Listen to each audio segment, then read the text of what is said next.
Can I go forward? When my heart is here? Turn back, dull earth, and find thy center out. Romeo thinks that although his body is leaving the Capulet house, his heart still remains here. So he decides to hide out in the orchard of the Capulet house instead of leaving to go back home. Benvolio and Mercutio know that Romeo must be nearby, and so they try to call out to him. Mercutio starts by making fun of Romeo.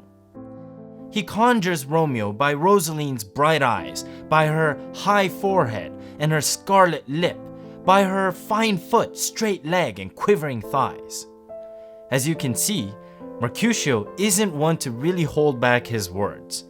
His jokes are oftentimes rash and insensitive, and usually highly sexual. In other words, he can be quite annoying. But in any case, eventually Benvolio convinces Mercutio that they should make their way back home. Go then, for 'tis in vain to seek him here that means not to be found. Now, depending on which version of Romeo and Juliet you're reading, this might or might not be the end of scene 1. The Norton Shakespeare versions, for example, includes the next scene as part of this scene.